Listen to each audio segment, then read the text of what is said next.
Hi everyone, I'm Jessica. Welcome back to my channel. Today we're going to be working on block 16 of the 2024 Scrappy Sampler. Let's get started. For this block, the first thing we're going to do is make flying geese.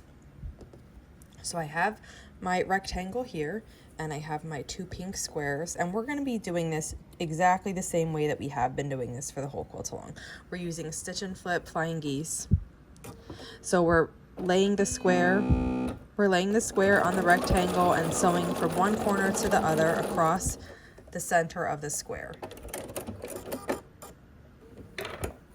Then we're going to cut away, leaving about 1/4 inch. I have a little bit more there, but when it's the seam allowance under a flying geese, it doesn't really matter because that doesn't touch any other part of the block. It's just underneath, so it doesn't have to be perfect. So you can do it with scissors like I did, because it doesn't, like I said, need to be exact. Or you can, if you want it to be exact, just because, you could use a roller and a rotary cutter, but I tend to just always eyeball this with scissors. Now we do the same thing on the other side. And these are pretty small. These are 1.5 by 2.5 flying geese. But we have been doing these so far, so it does take a lot of practice. I'm hoping by the end of the quilt along, everybody will feel really comfortable making these. And we need 4 of these units, just like this. So I have them here.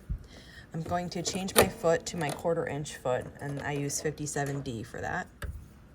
And then each of the flying geese units is going to get a strip unit placed below it. So what our piece is going to look like is this, and we need 4 of them. So right now I'm going to put the flying geese on top of that rectangle, and then we'll just sew across here. And I need 4 of those. If the flying geese is pieced properly, you will have 1/4 inch from this point right here to the edge of this block. When I first started making flying geese, I did struggle with getting that 1/4 inch here. So if that's where you're at now, that's okay. Practice, makes perfect, and it comes with time. But when you're sewing this, keep in mind that where these 2 lines cross, so this is the back of the flying geese, this is the diagonal that we sewed when we sewed each corner on. And right where these lines cross, it is where your point is on the other side. So if you're struggling with getting 1/4 inch here from the point to the bottom, that means that when you're sewing these together, you might end up cutting your point off if you have less than 1/4 inch here. Another way to be careful that you don't cut that point off, even if your flying geese kind of isn't perfect, I match along the top. These 2 pieces are exactly the same size, so it's easy to do this. The rectangle on the bottom, same size as the flying geese. So I match along the top, and then I just let my flying geese sit how it is. Now, if you did not have 1/4 inch from here to here, when you're sewing along the bottom, just try not to go over this point. If you don't go over this point, you won't cut it off. So if you do have that 1/4 inch, you don't even have to think about it. It just happens.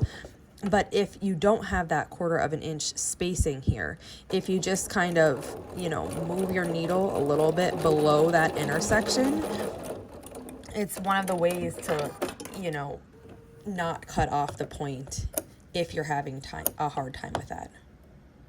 So when I cut these up, then this is what my unit will look like. And we have the 4, so I'll set those aside. The other thing that we need to make for this block is some 4 patches.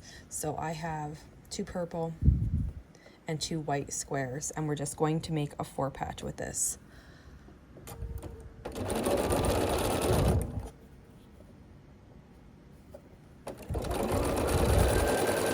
And we do need 4 of these. I have the other 3 already made, so otherwise this would be a good time to chain piece. Okay. I'm just going to finger press to the darker side here, which is my purple. And then we're going to sew. Hold on, my seams aren't right.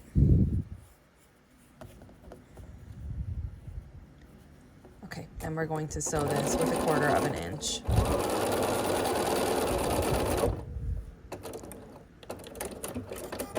here are my other ones. And then once you have this 4-patch made and the flying geese units done, we're ready to start assembling.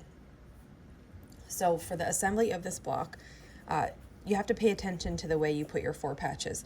A lot of times the colored portion is like going in towards the block, but in this one it's not, it's going the other way. So I laid that like that, and then we're just gonna get all of our units sewn together here into a grid.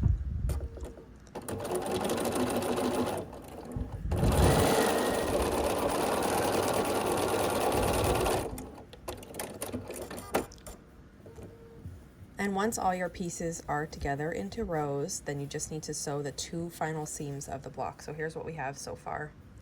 And then we're just going to sew this together.